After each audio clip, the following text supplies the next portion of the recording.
A Manchester man charged with murdering his girlfriend in 2023 pleaded guilty today in a Vernon courtroom. Abdul Mboob accepted a plea deal in which he'll be sentenced to 34 years in prison for killing Anastasia Paul and her unborn child. Fox 61's Jamel Johnson is in Vernon, where Anastasia's family made their voices heard before the plea.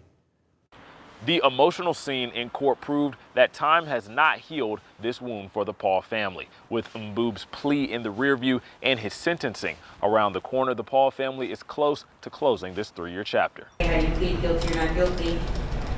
Guilty. The family of Anastasia Paul has been waiting 3 years to hear those words. In 2025, Abdul Mboob rejected the state's plea deal, which saw him facing a 35 to 45-year sentence. Now he's accepting the state's most recent deal of 34 years. Before he pleaded guilty, Paul's mom spoke on behalf of her daughter and the family. Anastasia was one of a kind, giving, sweet, caring, and full of life. She loved life, and she loved everyone in it. She loved her son. She was preparing for another child.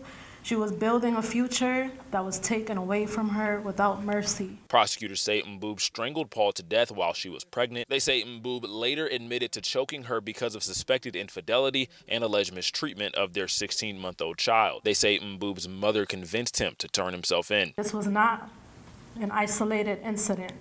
This was the final result of a documented history of reoccurring domestic violence, control, and abuse. He had already threatened her life. He had already shown exactly who he was.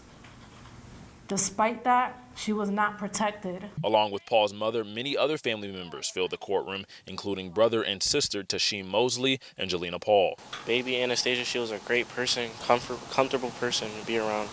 You know, she always hype your head up when you're around. A great person, great personality, everything. You know, I just miss her. I know everyone misses her, and this is just sad. We're being failed right now, if I'm being honest. But we did a prayer upstairs just now, and we're just going to leave it in God's hands at this point. It's coming towards the end of the road, and I hope that everyone in that courthouse understands the true depth and severity of this whole case. The family also wore shirts with Paul's face on them in support. You would have to know her and talk to her, have one conversation to really understand how much that her, out of all people, did not deserve this. Abdul Mboob's sentencing is set for July 31st. The family of Anastasia Paul is expected to be there that day as well. In Vernon, Jamel Johnson, Fox 61.